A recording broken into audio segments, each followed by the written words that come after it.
Hello! I feel like it's literally been forever since we've spoken. As you can tell from the title, I am running Tokyo Marathon on March 2nd, which is so close and it is so scary, but I'm so excited. I really wasn't sure what way my content was going to go after New York because I didn't know when I was going to run my next world major. And then sports tours like the fairy godmother came and said, would you like to run Tokyo Marathon? I've got 12 weeks until the marathon.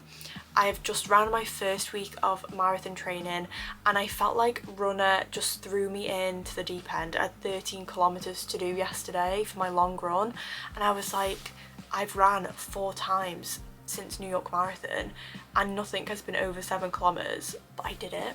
And I thought today I would answer some of your questions because you guys have sent me so many questions about how the training's going to be and I just wanted to answer it all in one big video. So let's get into it. Raining and cold, let me go again. Rainy and cold long runs coming up, what's your strategy? I think my strategy is to just try toughen up and just do it. The cold weather's not going anywhere for quite a while now. Then I ran the London Marathon. This was 2 years ago, almost 2 years ago now. It was April and I had my first ever winter training block and I made a lot of mistakes. Like I didn't have any of the gear that I have now. I trained for London Marathon with 1 pair of leggings, 1 sports bra, and then my top was just any top from my wardrobe. I'm just going to try wrap up warm. I'm going to try do as many runs as I can outside because I do feel like outside runs are more beneficial, especially when trying to get used to that feeling of the cold on your lungs for the first 2 kilometers. So I will, at the moment, my happy layers are leggings with socks that go over the leggings and my trainers, and then sports bra, long sleeve top, and then Asics very kindly sent me this like waterproof jacket which is like really thin. I like wearing that, and then my vest, and then gloves, and then by like kilometer 7 my hands are warm enough where I can take them off. It's a really tricky time to run, but I think you've just got to lock in and just be prepared. Have I ever been to Japan or Asia before? I actually lived in Asia during my 3rd year of university for my undergrad because as I was studying law, I had the opportunity to go on a year abroad. I put as my place to go Japan because I'd never been there. It was somewhere I'd never see myself living and I thought, why not just go halfway across the world and see somewhere completely different. But because it was COVID times, the Japanese border wasn't open, which meant I was studying at home in my little hobbit room, studying from midnight to 7 in the morning every single day. And I had this sort of like, I can't do this, like this is, I'm not seeing the sun, I'm not seeing the daylight. I was feeling so down in the dumps, so I wanted to see what countries had a similar time zone to Japan, and South Korea was one of them.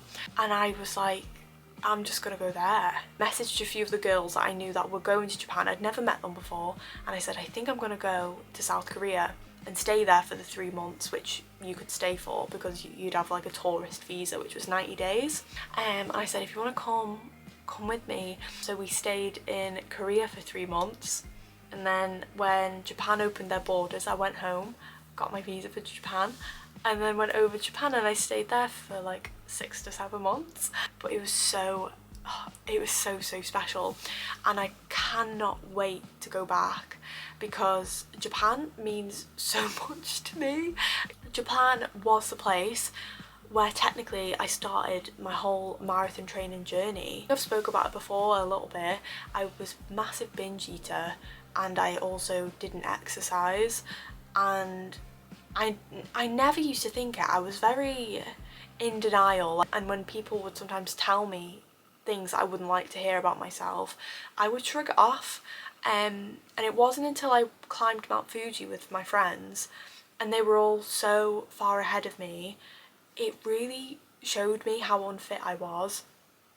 and I was like, right, something needs to change.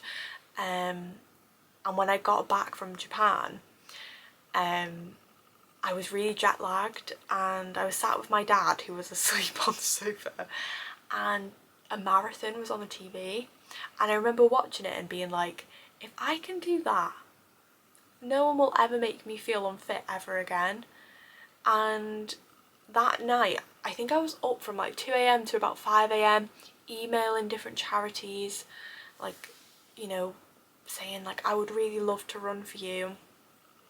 And Age UK got back to me and was like, yeah, you can run it for us, we'd love for you to run it for us. And that's where it all started. It makes me really emotional to think about it, because it was like all these different things, this big domino effect of things that happened to get me to this point, even where I'm like recording this YouTube video now. And I get to go back now, a completely different person, and really thank the past version of me for climbing that mountain and realising that something needed to change, because if it wasn't for that person, I wouldn't be in that country in 3 months' time running a marathon. I can't even explain it. I'm just so grateful. How far off the checkpoint times are you currently? This leads me on to the strictness of Tokyo Marathon. Tokyo Marathon is different from anything I've ever experienced.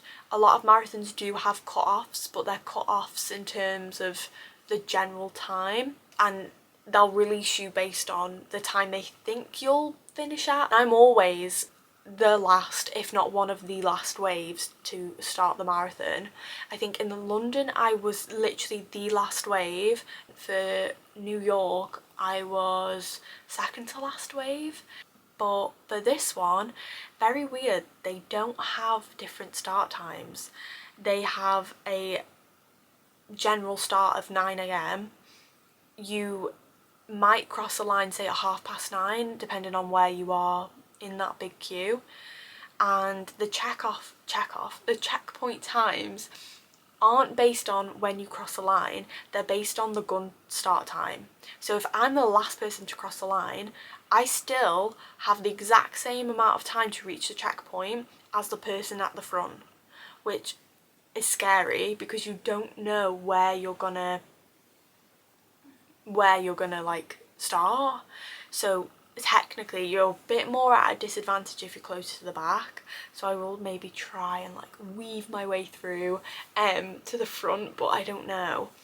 The checkpoint times aren't too bad at all. You still have 7 hours to finish from the gun time. It's just the first few checkpoints you need to make sure you reach them. So I think you have 45 or 50 minutes to get to the first one, and that's 5k, which for me is doable.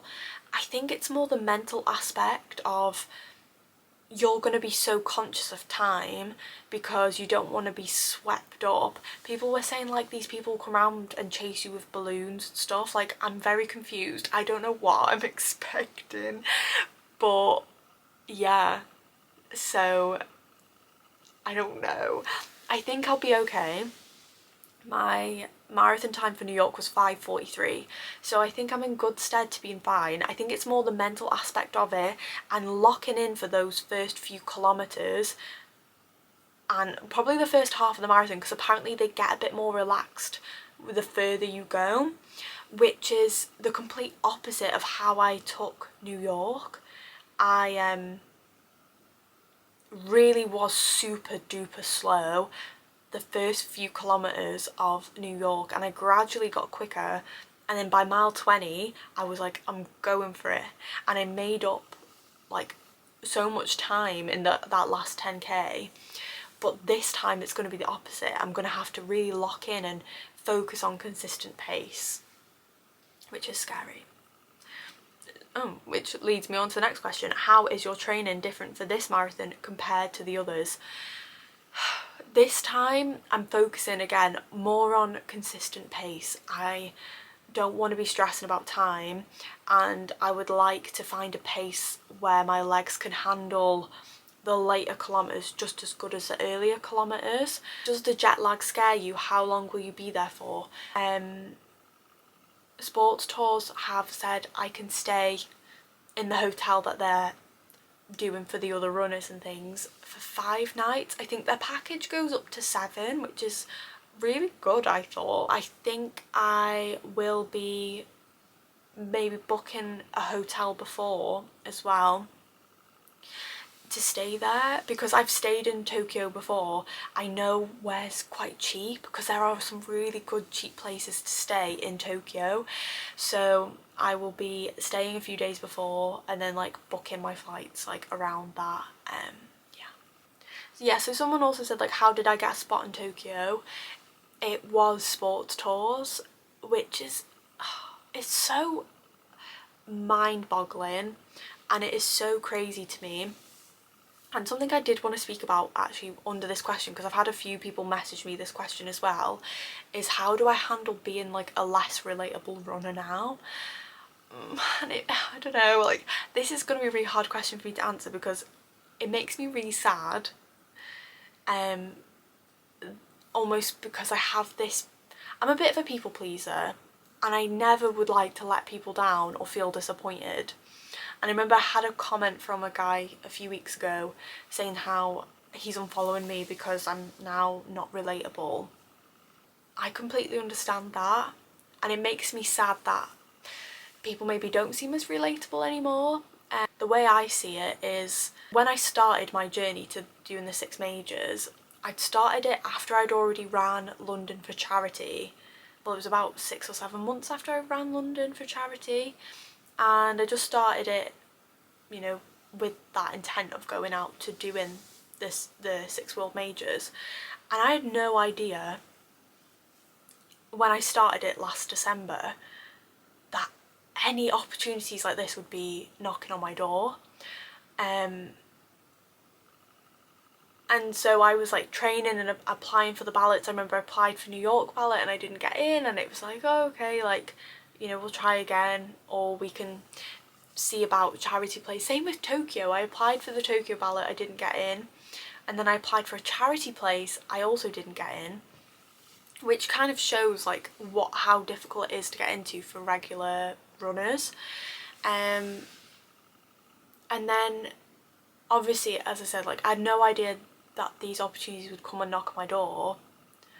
And then like when it was New York and it did, I was like, oh my god, like I cannot believe it. Also a bit of imposter syndrome, like why do they want to take me? Like when it comes to running content people, I am very much a small fish in a big pond. So I like so shocked by the opportunity. I remember like crying on the phone, be like, yeah, I want to do it. And then now Tokyo's come up, and I get why that upsets people. I think from a person standpoint, I look at it as, I don't know how long I'm going to be on this planet for. I don't even know how long I'm going to do social media for, you know. We could end up in an apocalypse and it might not exist. And I think as a person, like I want to make as many memories as I can and do as much as I can whilst I'm on this floating rock. And whether I do it via ballot or charity places, or if I, you know, if a brand's like, we'd love to take you, I'm gonna say yes to everything, because I don't know, like I can't even believe that this is happening to me.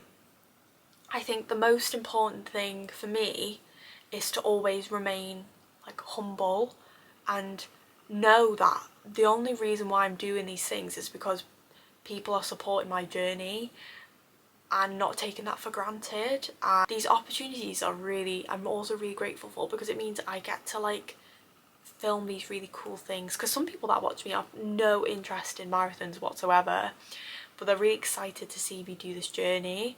And I suppose this way, if people don't want to stick around for a decade, maybe I'll be done with the marathons quicker, so then people can move on to like something else to be excited about. I don't know, but it's just so crazy. And yeah, as a person, I'm just living life. I'm just taking everything as it comes. I can't even believe it, because when sports tours have said they've never took anyone before for content reasons to Japan, and I just find that insane. Like, why are you taking me? But also thank you. So your training split, do you go to the gym?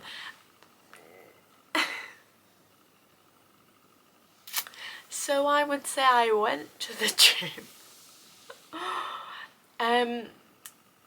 I was maybe, oh god, I wouldn't even say it was that long ago now. Maybe around 9 months ago, I would say I was big in the gym. For London, I trained 3 times a week. So this was like 2 years ago now. For London, I would train 3 times a week in terms of running. I would then do 2 leg days and an upper day. Craziness. No wonder my legs were exhausted. But I just couldn't handle it. I was injured. It was awful. And then after I was injured for running, I got into the gym way more, like a lot more. And then it was like a switch flipped. Yeah, a switch flip. It was like a switch flipped, and it was like the start of this year. My motivation for the gym went, and I just didn't like it anymore. So the last time I went to the gym was August, and I went once. And then the last time I went before that was June, and I went once. And then I went in April, and April was the time where I was like, I just kind of stopped. Now, for this marathon, I've decided I will be getting back into the gym because I survived New York with running 4 times a week and doing no strength training. But I really don't like not strength training at all. So for Tokyo Marathon, I am also running 4 times a week, but I'm going to try and include 1 lower day and 1 upper day, but they're going to be very light, which is 6 days a week, which feels like a lot, but maybe I'll include like a run and an upper day together, so it's 5. Like, I'm just going to take it really slow. I'll see what I can do, because I was massive on like getting a big bum. Like, I wanted a bum, but it's impossible to do it all. And I think that is the thing people forget. They'll see people doing Pilates, or they'll see people doing Stairmaster, and then they'll see people doing marathons and lifting weights, and it is literally impossible to do it all. You've almost got to stick to something and try to be the best at that you can be, and then include other sports or other things around it just as a bit of a hobby, or a bit more as adding a bit more diversity into your workout, just to kind of help. So that's what I'm doing. I am just doing 4 runs a week, or just 4. I'm doing 4 runs a week, and then 2 strength days, 1 upper, 1 lower, and yeah, just seeing how that goes. How do I stay motivated to run? I don't. Genuinely, I don't. To be honest, my motivation is never there with running.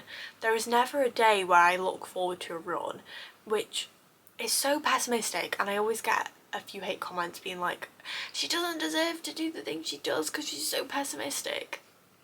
I love running because of how I feel after, and I will always chase the feeling of how I feel after. So I will always go for a run and push myself to go for a run, because I know I will feel incredible after it's over. So I do it, and I love it, and that is why I love running, because I love the way it makes me feel after I've ran. I feel so accomplished, so incredible. There's nothing like it for me. It's a bit weird one, but I really struggled with maths in school, and I had a tutor for maths, and I ended up getting an A in maths, but I hated maths. But I loved getting to the point where I understood it, because I found it so hard. It was the most rewarding thing ever when I got a question right, or when I did well. But it's because I found it hard. And I have that exact same thing with running, where I hate going outside and going for the run, and I struggle, and my mind tells me to stop all the time. Stop and walk, just go home, do it another day.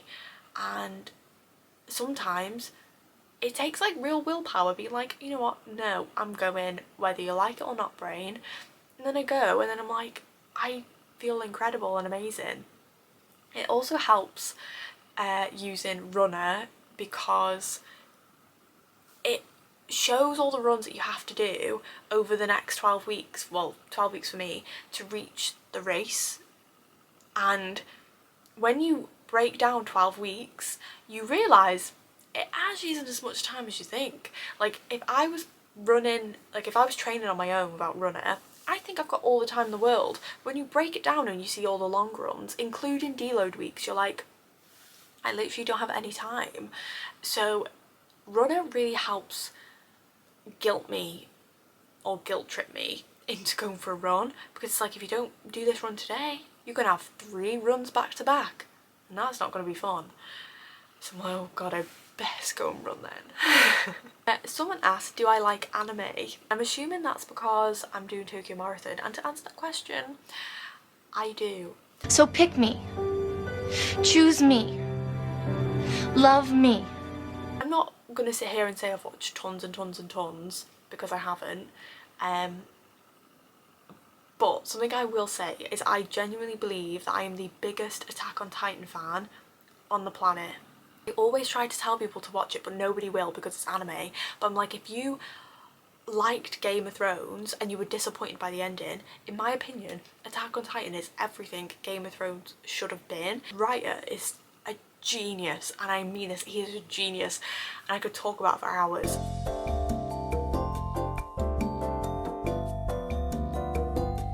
Someone asked what my favourite restaurants are, and I'm assuming they mean Japan. I don't know though. The first thing I will be eating when I land in Japan is kura sushi. It is not one of these really fancy Japanese restaurants where they make sushi in front of your face. It is conveyor belt sushi that is so cheap. It's like 60p per plate. And then you put your plates in once you've finished through this little slot, and then you get to play a game. It is the best place ever, and they do this one nigiri, which is salmon cheese nigiri, and it is the best sushi I have ever eaten, and I dream about it, and I've never been able to have salmon cheese sushi anywhere else, but they do it in Kura Sushi, and I cannot wait to go back and try it. I also love convenience store food. Like, it is so clever when you get this like onigiri, which is like this little bit of, it's like a rice triangle with seaweed wrapped around it, and usually inside the rice is like tuna or something. It's such a clever thing because they have the packet where you have to open it up in a very specific way, but the packaging is so the seaweed doesn't touch the rice in the packet, so the seaweed stays crispy, and I just think it is so clever. Like, there are so many things that I just feel Japan does that we don't do, that we need to do, and I can't wait. Time goal. There is no way I'm doing this. One day I would love to be a sub 5 hour marathon runner. I don't think it's going to happen in Tokyo. If I could reach 5:30 in Tokyo, I would be absolutely over the moon. In my head, I feel like it could be a possibility, because whilst I'm thinking that is like almost a 15-minute PB from New York, which wasn't even that long ago, I'm also like, Tokyo is apparently fast and flat, and New York was not fast, nor was it flat. It was the hilliest thing I've ever done. So in my head I'm like, if we take away the hills, can we increase the speed? I don't know. Shoes you plan on using for training and the race itself? Asics all the way. I've wore a pair of Asics for London and then a different pair of Asics for New York. I am 100% wearing Asics again. I have got wide feet, and every single shoe that I try that isn't Asics, for some reason the sole seems to cut up the inside of my foot a little bit, right on the arch. This is a bit gross, but like right right here. And I always thought it might be because I'm not upping the size of my trainer enough. But I up the size of my trainer a whole shoe size, and I don't have that problem with Asics, so I will be going to Asics. They are just the best thing ever. I was more nervous in New York, because if you didn't know, I have IBS, and as I always say, IBS is BS. IBS just means doctors don't know what's going on with you, so they put you in this catch-all term of IBS, which is an umbrella for loads of different things. The thing that I found has helped my what they think is IBS is low fibre, and I will eat fibre on days where I don't run or I don't have to leave the house. But my IBS can actually be really debilitating, where say I ate something like beans with lentils or onions and garlic in a soup. That is my worst nightmare, which is so counterproductive when fibre is something that helps stop you from getting colon cancer and helps keep you healthy. So it's like, why is the thing that's meant to be healthy for me the thing that causes me the most grief? And I am the day before a marathon, I basically limit my fibre as much as possible, not even just the day before, maybe 2 to 3 days. 2 days maybe, just to really slow down the way my body is reacting to food, and the amount also that I'll end up going to the toilet, and stop stomach discomfort. So what I do is normally I will opt for like a gluten-free pizza, I might opt for a jacket potato with tuna, but when you are abroad it's very difficult because you don't have your own kitchen and you don't have your own ingredients, so you're kind of trusting other people's food, and that's quite scary. It's very scary, and I was very, very nervous about this in New York, but I found pizza really worked for me. And what I did was I tried the pizza on the first day, and then once I realised my stomach didn't react to it, I was like, well, I'll have it before the marathon then, because I know that it's safe, and I will be doing that again this time. But in all honesty, I think I'll be going to Kura Sushi because it's just fish and rice, and I know fish can be a bit like, people say like fish can be dodge, but I've had Kura Sushi loads of times before and it's just fish and rice, and so I think I will be going for that because it's not going to be anything that could potentially upset my stomach. Am I still going to do the 6 marathons, or am I going to do 7 if they keep announcing more? I don't know. I want to do the 6. I always set out to do the 6. From what Abbott's have said, they're basically going to keep this 6-star medal, and then, because they've added Sydney, which makes it 7, but they're still keeping the 6-star medal, and I think they're going to add Cape Town and somewhere else. I could be Beijing, but I might be wrong about that. And then when they've added those 3, they're going to make a 9-star medal, but until that point you can still get the 6. So in my head I'm like, I'm still going to go for the 6, but who knows, they might get rid of the 6 by that time and I have to do 9. Which is crazy because I cannot see myself running 9 marathons. Thank you so much for sending the questions though. I always really enjoy answering questions. I can't believe it's almost been a year since I started my account, and I am so grateful that I did, because imagine if I thought it was too embarrassing to start this account, because I almost did. I was almost like, this is so embarrassing. Then I wouldn't have had these amazing opportunities. So if you want to start. But yeah, I will see you guys in the next one. Bye.